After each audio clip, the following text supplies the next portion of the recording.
Mi mujer se subió a la parte trasera del coche de su amante justo delante de mí, sin saber que era yo quien iba al volante del coche de enfrente. Era jueves. 8:15 de la tarde. Y sí, la vi con mis propios ojos. Laura salió del portal como si nada, echó un vistazo a la calle, y cuando ese Seat León negro aparcó en doble fila, ella se metió por la puerta trasera como si fuera una rutina más. Ni una mirada hacia los lados. ¿Cómo quien hace esto todos los días? Y yo estaba en el coche de empresa, parado a 3 metros, con las luces apagadas. No se fijó. Ni siquiera dudó. Me quedé con las manos en el volante, sin saber si bajarme, gritar, chocar contra ellos o simplemente quedarme ahí, helado, como un idiota. Y elegí lo último. Literalmente vi cómo se cerraba la puerta del coche, y cómo mi mujer desaparecía.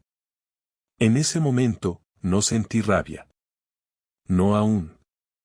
Lo que sentí fue una mezcla rara entre confusión y algo casi cómico. Pensé, ¿esto me está pasando a mí? ¿Esto es real o estoy viendo una serie cutre desde el asiento del copiloto? Lo seguí, claro. No soy un santo. Di la vuelta en la rotonda como si fuera un maldito detective y lo seguí. No aceleré ni me acerqué demasiado. Lo justo para no perderlos. Y no porque quisiera atraparlos en el acto. Quería entender. Quería saber hasta dónde llegaba la película. Porque si alguien tenía que bajarse de ese coche y enfrentarse a la verdad, iba a ser yo. No sabía entonces que todo se iba a poner mucho peor. El coche no fue lejos. Bajaron hacia la playa de la Malvarrosa, una zona que siempre tuvo mala fama para algunas cosas y buena para otras, dependiendo de a qué fueras. Era un lugar donde las parejas se refugiaban en la oscuridad para hacer lo que no querían hacer en casa. Y ahí estaban. No se molestaron en buscar discreción. El coche se metió entre unos contenedores, donde apenas pasaban coches a esas horas. Aparcaron. Las luces se apagaron. Y durante unos segundos, no pasó nada. Yo me quedé en mi coche, un poco más atrás, con el corazón a medio camino entre salirse del pecho o detenerse. Y, por más que lo intentaba, no lograba encajar lo que estaba viendo con la persona con la que había compartido una cama durante tantos años. Era como ver una película doblada por las voces equivocadas. Me costaba aceptarlo. Quise bajarme del coche, ir hasta allí, arrancarle la puerta al Seat León y preguntarles a la cara qué cojones estaban haciendo. Pero no lo hice. Me limité a mirar, con los dientes apretados y la mandíbula temblando, mientras ella se pasaba al asiento delantero. No voy a fingir que no me dolió. Me dolió tanto que me entraron ganas de reír, de gritar, de arrancarme la ropa y salir corriendo por la arena. No hice nada. Me quedé quieto, agarrado al volante como si eso me mantuviera en una pieza. A través del retrovisor, vi que se inclinaba hacia él. No eran caricias. No era una charla. No era una conversación entre viejos amigos. Era lo que uno se imagina cuando piensa en alguien que ha dejado de respetarte como pareja. Era eso, sin más. No quise seguir mirando.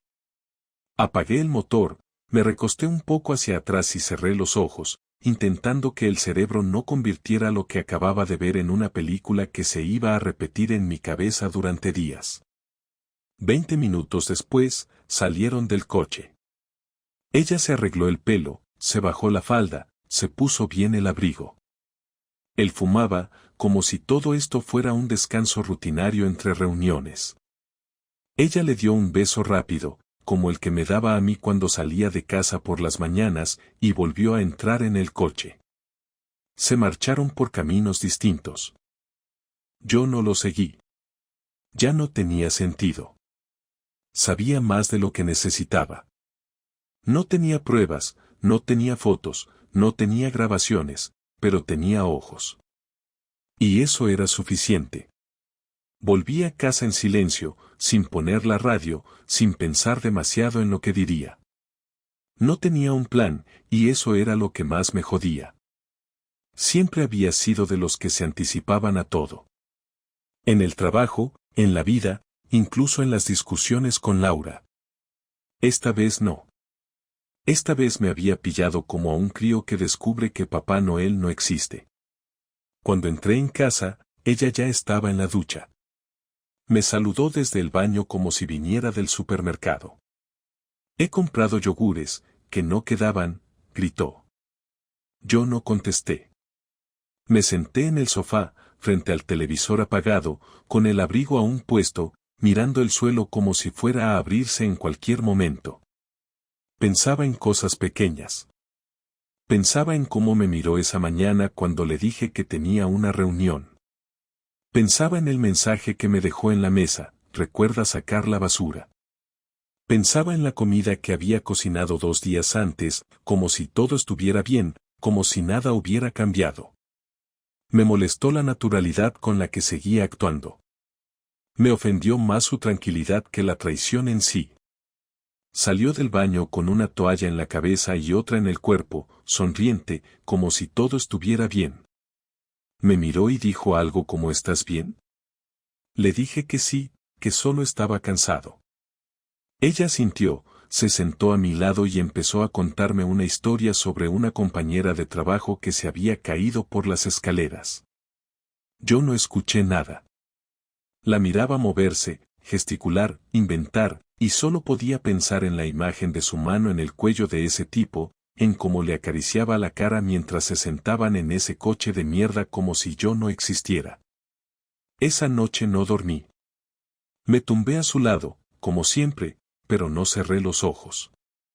Escuchaba su respiración, tranquila, regular, como la de alguien que no tiene culpa de nada. No sabía si lo hacía a propósito o si realmente estaba convencida de que no había hecho nada malo. Me pregunté si habría pasado antes. Si ese era el primero o el quinto. Si alguna vez, mientras yo esperaba en el trabajo, ella habría estado en otro coche, en otro lugar, con otro cuerpo. Me pregunté si alguna vez fue sincera cuando me dijo que me amaba. Y lo más jodido de todo fue que no tenía ninguna respuesta. No le dije nada al día siguiente. Me levanté antes que ella, preparé café, me duché, me vestí y salí a trabajar como si todo siguiera igual. Porque necesitaba tiempo. No para pensar, sino para planear. Porque ya no se trataba de llorar, de entender o de perdonar. Se trataba de decidir qué iba a hacer con toda esa rabia que me estaba empujando por dentro como si me quemara. Y si algo tenía claro desde esa noche, era que no pensaba quedarme de brazos cruzados. Esperé 3 días. No fue por falta de valor, ni porque dudara de lo que vi. Fue estrategia. Durante esos 3 días fingí normalidad, sonreí en los momentos en los que tocaba sonreír, hice las preguntas justas en la cena, respondí a sus mensajes con el mismo tono de siempre, incluso me acosté con ella 2 veces porque no quería que sospechara nada. Ella no notó la diferencia. Tal vez estaba demasiado segura de sí misma o tal vez creía que yo era lo bastante tonto como para no notar nada. Pero yo ya no era el mismo desde el jueves por la noche, y cada gesto suyo que antes me parecía natural ahora me resultaba una burla. El sábado por la tarde, cuando volvió del supermercado, la esperé en la cocina. No había nada especial en el ambiente. El horno estaba encendido, el televisor sonaba bajo desde el salón y el gato dormía sobre la encimera como siempre. Ella dejó las bolsas sobre la mesa sin mirarme y empezó a guardar las cosas, diciendo que había comprado ese vino que tanto me gustaba. Yo no dije nada. Me quedé mirándola mientras sacaba el queso, las aceitunas, el pan. En un momento, se giró, me miró y preguntó qué pasaba. Y ahí fue cuando lo solté todo. ¿Quién es el del Seat León negro? Pregunté sin levantar la voz. Ella se quedó quieta, con la bolsa del pan en la mano, como si no hubiera entendido la pregunta. Tardó unos segundos en reaccionar. ¿Qué Seat León? Preguntó, ya con otra expresión en la cara. El que te recogió el jueves a las 8:15 frente a casa, el mismo con el que fuiste a la Malvarrosa, el mismo en el que estuviste 20 minutos haciendo cosas que, se supone, no se hacen cuando estás casada. No gritaba. No hacía falta. Mi tono era suficiente para que supiera que no estaba jugando. Ella dejó la bolsa sobre la encimera con más fuerza de la necesaria y cruzó los brazos. ¿Me seguiste? Sí. ¿Me espiabas? No, solo te vi. Casualidad. Pero después decidí seguirte, sí. Y no me arrepiento. ¿Vas a negarlo? No respondió. Se quedó en silencio, mirándome como si calculara el daño que podía causarme con su próxima frase. Luego suspiró, se apoyó en la encimera y bajó la cabeza. ¿No es lo que piensas? Explícame entonces qué es. Pero sin rodeos, sin frases vacías, sin poner cara de víctima. Solo la verdad. Me debes eso, por lo menos. Tardó, pero habló. No es una relación. Es alguien que conozco desde hace años. Nos reencontramos hace poco, empezó como una charla por redes. Me sentía sola, agobiada con el trabajo, contigo, no sé, necesitaba hablar con alguien distinto. Un día me propuso vernos, y acepté. No pensaba que iba a pasar nada, pero pasó. Me sentí bien. Me sentí vista. No lo planeé. ¿Y cuántas veces te has sentido vista con él? No muchas. 3 o 4. ¿Tienes idea de lo que significa esto? Sí. Pero no sabes lo que es estar en una casa donde todo es rutina. Donde cada día es igual al anterior. Donde sientes que te has convertido en un mueble más. Yo no quería hacerte daño. Pues lo has hecho. Y no me vengas con el cuento de la rutina. Yo también tengo días de mierda. Yo también me siento invisible a veces. Pero no voy por ahí metiéndome en coches ajenos para ver si alguien me hace sentir especial. Su mirada cambió. Ya no estaba en modo confesión, ahora se defendía. Alzó la voz por primera vez. ¿Y tú qué crees, que eres perfecto? Siempre estás en tu mundo, en tus horarios, en tu zona de confort. Nunca me preguntaste si estaba bien, si necesitaba algo más. Ah, claro. Así que ahora la culpa es mía. No he dicho eso, pero no te pongas como si fueras un santo. No necesito ser un santo para que no me engañes. Solo tenía que ser tu marido, ¿no? ¿No era suficiente con eso? Ella no respondió. Bajó la cabeza, se pasó la mano por la cara y se quedó callada. El silencio se hizo tan largo que el ruido del horno se volvió insoportable. Apagué el fuego, me quité el delantal y la miré. ¿Piensas seguir viéndolo? No lo sé, dijo, sin mirarme. Eso es todo lo que necesitaba saber. Y me fui. No cogí las llaves, no cogí el móvil, no cogí la chaqueta. Salí a la calle y empecé a caminar. No sabía a dónde iba, solo sabía que no podía quedarme un segundo más ahí dentro. No porque quisiera escapar, sino porque necesitaba pensar sin verla, sin escucharla, sin tener que imaginarla otra vez con ese imbécil. Caminé por más de 1 hora, sin rumbo, hasta que terminé en un bar donde nunca había entrado. Me senté, pedí una cerveza, y pensé en todo lo que acababa de pasar. No tenía un plan, pero ya no podía dejarlo pasar. Había cruzado un punto sin retorno. El domingo por la mañana, mientras ella preparaba el desayuno como si nada hubiera pasado, yo estaba sentado en el salón con el portátil abierto y un café que no me había tomado.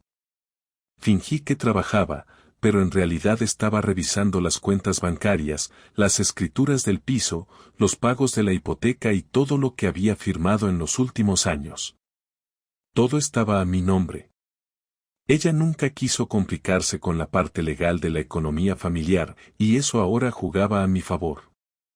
No iba a hacer nada impulsivo, no quería perder la cabeza ni montar un escándalo inútil, pero lo que sí tenía claro es que no me iba a quedar como un imbécil viendo cómo ella se paseaba por la casa después de haberme mentido a la cara durante semanas, quizá meses.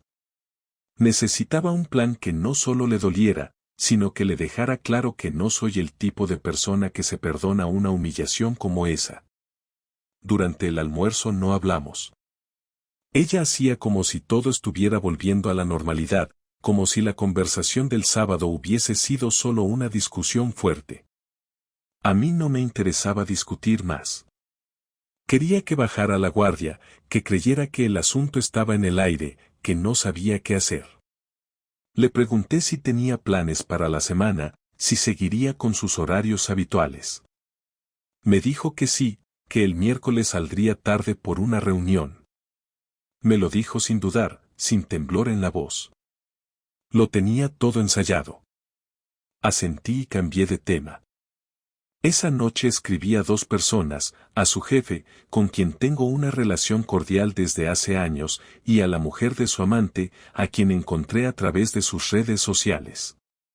Guardé los mensajes en borradores, con las capturas que había sacado del GPS del coche, porque sí, lo llevé al taller y le pusieron un rastreador sin que ella lo supiera, y unas fotos que tomé durante uno de sus encuentros. No eran escandalosas, pero eran claras. No tenía dudas de lo que estaba viendo. Mi idea no era destruirla públicamente, pero quería que supiera que podía hacerlo cuando quisiera. Que la bomba estaba armada y solo dependía de mí si la hacía estallar. El lunes la dejé en el trabajo como siempre. Sonrió al bajarse del coche y me dijo que intentaría salir temprano. Respondí con un vale seco y me fui sin mirarla. Después fui al banco y pedí una tarjeta nueva asociada a nuestra cuenta principal, la que ella también usaba. Luego cambié todas las contraseñas y creé un acceso único para mí. Dejé la suya activa, pero con un límite de gasto diario ridículo. Quería que se diera cuenta poco a poco, que fuera sumando frustraciones sin entender de dónde venían. Volví a casa y empecé a guardar algunas cosas importantes, documentos, recuerdos, parte de mi ropa. Lo metí todo en maletas que dejé escondidas en el trastero del edificio, al que ella nunca bajaba. El martes, cuando me llamó para decirme que su tarjeta no funcionaba en el supermercado, fingí sorpresa. ¿Has metido bien el PIN? Pregunté. Sí, claro. Lo he intentado 2 veces. No sé, igual es un problema del banco. Mira si puedes pagar con la tuya personal. Pero esa solo la uso para cosas pequeñas. ¿Has tocado algo en la cuenta? No, nada. Mañana lo reviso, mentí, y cambié de tema. Ese día no me habló más. Supuse que estaría cabreada, pero no importaba. Al día siguiente, miércoles, me levanté como siempre, pero esta vez no fui a trabajar. Esperé a que se fuera, me aseguré de que no volviera a entrar por algo olvidado, y entonces llevé a cabo la parte principal del plan. Tomé su portátil del trabajo, lo dejé en el coche con una nota para su jefe explicando que Laura había estado usando recursos de la empresa para mantener una relación con un cliente de la zona. Nada demasiado específico, pero lo suficiente para levantar sospechas. Luego fui al piso de su amante y dejé un sobre en el buzón con todas las capturas que tenía, incluyendo una copia de la conversación que mantuve con su mujer, quien por cierto me respondió con un gracias, necesitaba saberlo. A las 8 de la noche, Laura llegó tarde como había prometido. Aparcó mal, entró corriendo a casa, tiró el bolso en el sofá y fue directa al baño.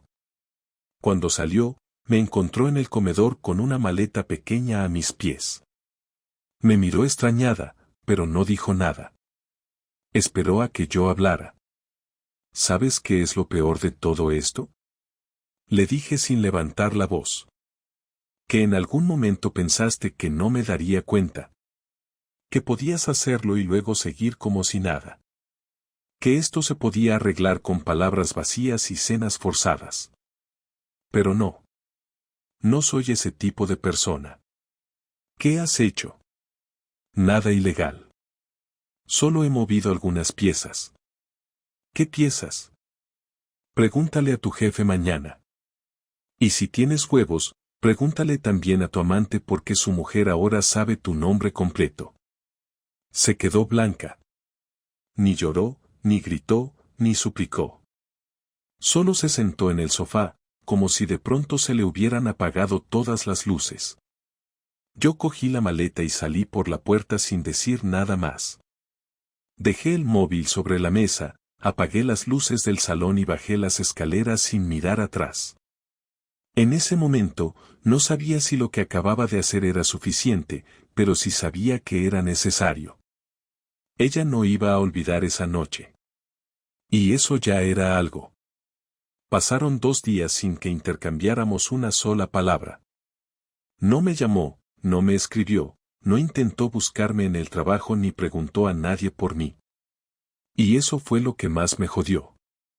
No esperaba lágrimas ni súplicas, pero una mínima señal de que quería entender, que al menos sentía algo, habría sido lo normal. En lugar de eso, solo silencio.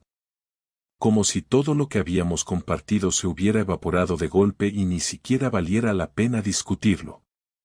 Me fui a vivir con mi primo durante esos días. Tenía una habitación libre y no me hizo preguntas. Me dejó espacio. Le dije que era algo temporal, pero en mi cabeza ya había tomado una decisión. Solo faltaba cerrarlo bien, cara a cara, y no con un mensaje o con abogados. El sábado por la tarde le escribí que nos viéramos en el bar donde solíamos ir los domingos por la mañana, ese que tenía los cafés horribles pero las mesas en la terraza con buena sombra. Me respondió con un vale sin emoticonos ni explicaciones. Llegó puntual, vestida con ropa sencilla, sin maquillaje, con cara de no haber dormido mucho. Yo ya estaba en la mesa, con 2 cafés ya servidos. No hizo falta saludo. Se sentó frente a mí y cruzó los brazos sobre la mesa. Me miró sin hablar, como si esperara a que yo iniciara el cierre del expediente. No te voy a preguntar si lo entiendes, dije mientras revolvía el café, porque lo tienes claro. Sí. Tampoco quiero entrar en más detalles. Ya no me importa si fueron 3 veces, 5 o 1. Ya no cambia nada. Lo sé. Pero hay algo que sí necesito saber. Algo que no me deja tranquilo. Dime. ¿Por qué lo hiciste así? ¿Por qué engañar, mentir, esconder? Si estabas mal, si ya no querías seguir, ¿por qué no decirlo? Tardó en responder. Se tomó su tiempo, no para pensar la respuesta, sino para encontrar la manera de decirla sin sonar peor de lo que ya sonaba. Sabía que cualquier cosa que dijera iba a ser usada en su contra, pero aún así habló. Porque no quería perderlo todo. Pensé que podía tener las 2 cosas sin hacer daño. ¿Tener las 2 cosas? ¿Qué cosas? La estabilidad. Tú. La casa. Nuestra vida. Y también eso otro. Lo nuevo. Lo que me hacía sentir algo distinto. Me equivoqué, lo sé, pero en ese momento pensé que podía manejarlo. ¿Y ahora qué piensas? Que ya no hay vuelta atrás. Correcto. Pero aún te quiero, aunque no lo creas. Aunque no lo parezca. No sirve de nada. No lo digo para justificarme. Solo para que lo sepas. Me quedé callado un momento. Miré alrededor.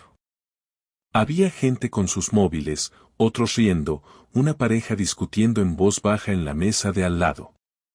Me parecía absurdo estar hablando de nuestra vida en medio de todo ese ruido, pero también era necesario. Todo lo que no había dicho durante años, todo lo que había pasado por alto, ahora quería salir. Yo no te odio, Laura. No voy a hacerte la vida imposible ni a hablar mal de ti. Pero esto se acabó. No hay forma de recomponerlo sin traicionar lo que yo soy. Y no voy a vivir así. ¿Vas a pedir el divorcio? Sí. ¿Cuándo? La semana que viene. Ya he hablado con un abogado. Es limpio. No tenemos hijos. Lo material se puede dividir sin líos. Solo necesito tu firma. La tendrás. No voy a quedarme con todo. Te corresponde parte del piso, lo justo. Pero quiero que entiendas que yo no voy a compartir la misma casa con alguien que me ha mentido así. Lo entiendo. Y hay otra cosa. Dime. El tipo con el que estabas. Su mujer ya sabe todo. Me contactó. Dice que también va a separarse. No me sorprende. ¿Y tú vas a seguir viéndolo? No. Ya ni siquiera me habla. ¿Y te duele? No. Entonces lo tuyo no era amor, era aburrimiento. Ella bajó la mirada. No respondió a eso. No hacía falta. Sabía que tenía razón. Nos quedamos unos minutos más en silencio. Bebimos los cafés fríos sin decir mucho más. Ya no había nada que discutir. La relación estaba muerta y los restos no merecían más palabras. ¿Quieres que hablemos cuando firmemos? No. Prefiero que todo se haga por medio del abogado. Está bien. Te deseo suerte, Laura. Pero de verdad. No lo digo por quedar bien. Gracias. Tú también. Nos levantamos al mismo tiempo. No nos abrazamos, no hubo beso en la mejilla, ni siquiera un apretón de manos. Solo un cruce de miradas breve, cansado, como dos personas que alguna vez fueron importantes y ahora solo son datos en un formulario legal. Me alejé caminando por la acera con paso firme, sin mirar atrás. No quería quedarme con ninguna imagen final, ninguna escena que intentara maquillar lo que ya estaba podrido desde dentro. El cierre fue limpio, directo, como debía ser. 3 semanas después de esa conversación, firmamos el divorcio. No hubo sorpresas, no hubo discusiones de última hora ni complicaciones innecesarias. Ella llegó sola, con un abrigo gris y el mismo gesto apagado que tenía el día que hablamos en el bar. Yo ya lo había revisado todo con el abogado. Era lo mínimo necesario para cerrar legalmente algo que, emocionalmente, ya estaba terminado. Entramos juntos, firmamos, escuchamos la explicación protocolaria, y al salir ella solo dijo, «Cuídate». Asentí y cada uno se fue por su lado. Ninguno volvió la cabeza. Ninguno se detuvo. En el taxi de vuelta al piso donde ahora vivía solo, miré por la ventanilla durante todo el trayecto sin pensar en nada en concreto, pero con la sensación extraña de estar saliendo de un sitio oscuro, lento, donde había permanecido mucho tiempo sin darme cuenta. Los primeros días después del divorcio fueron raros. No tristes, no vacíos, simplemente extraños.